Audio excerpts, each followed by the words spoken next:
50 টাকাতে টিকিট কিনলাম, টিকিটটা এভাবে ছেড়ে দিল। ওই বিল্ডিংটা দেখতে পাচ্ছ, ওটা আমার ক্যাম্পাস, আর ক্যাম্পাসের সামনে একটা চিড়িয়াখানা।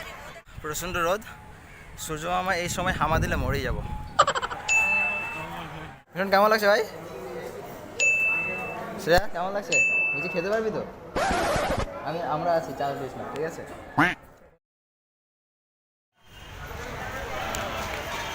50 টাকাতে টিকিট কিনলাম, টিকিটটা এভাবে ছেড়ে দিল। 50 টাকা চলে গেল।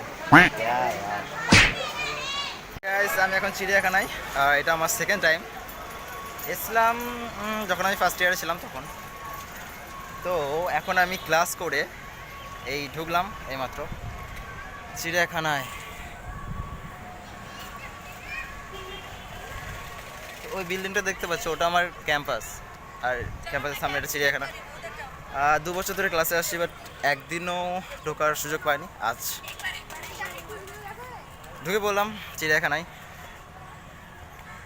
তো ঢোকার সাথে সাথে ভিডিও বানানো শুরু। আমি 50 টাকাতে টিকিট কিনলাম, টিকিটটা আমার ছিঁড়ে দিল, গেল 50 টাকা জলে।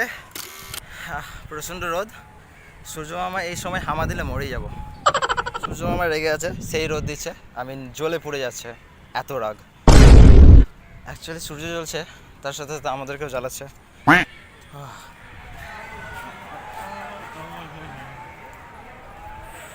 কত রোদ!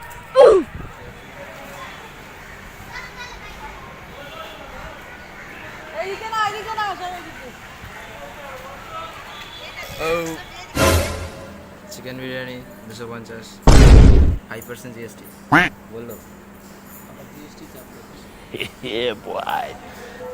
চিন্তা করার কোনো কারণ নেই, টাকা থাকলে চিন্তা করতে হবে না।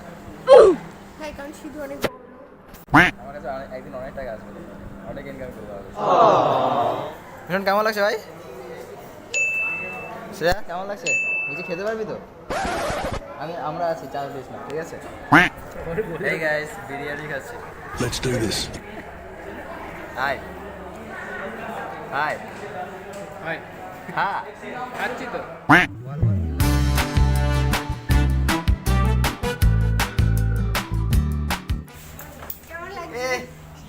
রাজস্থানে চলে এসেছে।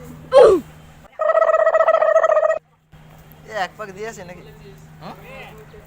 রাজস্থানে চলে এসেছি। এই যে এইগুলোই দেখতে পেলাম আপাতত।